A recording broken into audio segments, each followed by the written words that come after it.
r/NoSleep. Posted by u/s4nj.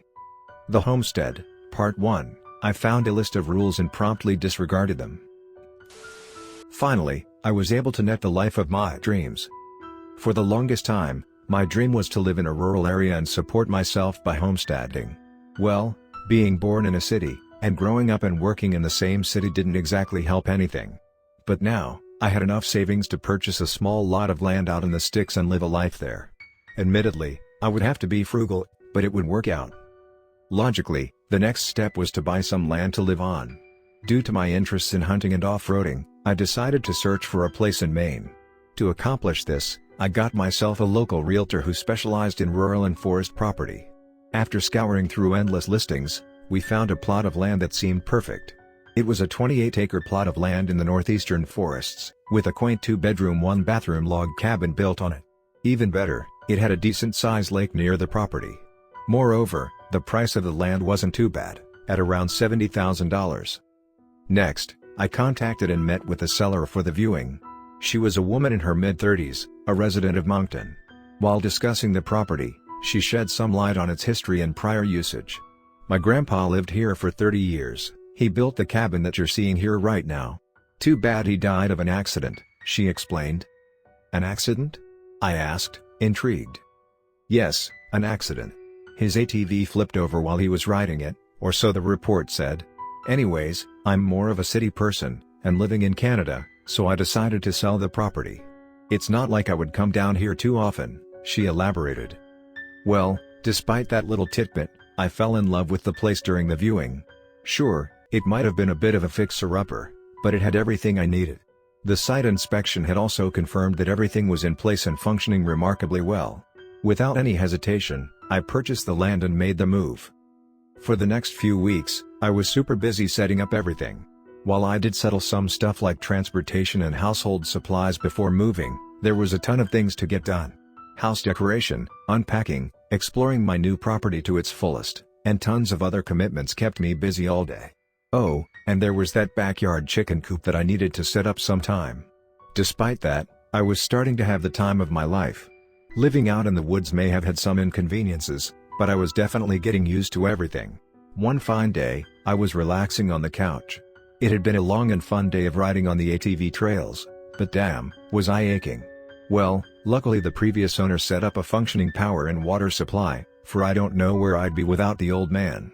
I ambled along to the fridge, looking to sip a few beers while chilling on the porch. It was then that I noticed a cupboard next to the fridge that I'd never noticed before.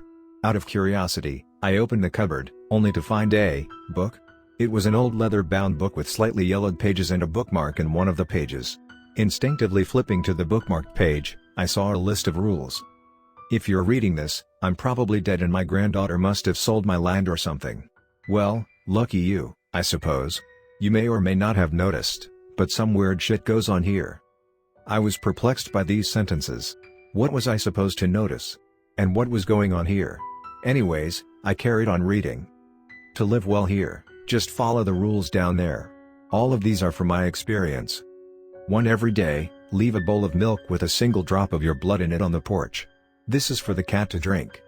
2. If the cat begs for pets, pet the cat. I mean, it's only happened once before, but just saying. 3. If you walk into the cabin and see that things look different, turn around and walk 40 steps ahead without looking back. 4. If you see anything crawling out of the lake at the edge of the property, run far away without a second thought. 5. If you see a weird creature, monitor it constantly while turning away from it and going back home. 6. Stay armed. The weird creature I'm talking about in particular is a tall fleshy creature with long and spindly arms and legs, and a terrifying skull for a head. But this place never fails to surprise, so run at the first sign of trouble. Godspeed. Well, that was terrifying. Even the bowl of milk and all that shit about the cat was fine, but that thing about the cabin? And the monster? Those terrified me. Anyways, first things first, I went to talk to the seller. Her response? She laughed for a minute straight. Ah, sorry for that. My old man loved pranking people, and I'm sure this must be a prank of his. Can't believe you were scared of that, she continued. In fact, I visited once and he didn't do anything of the sort. You should be fine, she added. Well, I wish I could say I had the foresight to follow the rules or at least stay alert. But, I didn't. Instead, for the next few days, I was occupied with setting up the chicken coop. To be fair, it was hard work. First, I had to set up the hardware of the coop. Things like fencing, walls, gates, the main boy, you get the drill. Particularly, I had to be extra safe because I didn't want any forest predators getting in the thing. Next, there was the work of transporting the chickens. Luckily, I had some connections with the local backyard chicken community, but damn was it boring, laborious work that involved a shit ton of driving around and loading chickens. By the time I had gotten back home and housed my 4 hens and 4 roosters, I was absolutely exhausted, and anything related to monsters was far out of my mind. Satisfied with myself, I curled up in my bed and slept for 10 long glorious hours. Well, those were glorious hours until I woke up to the sound of panicked chickens.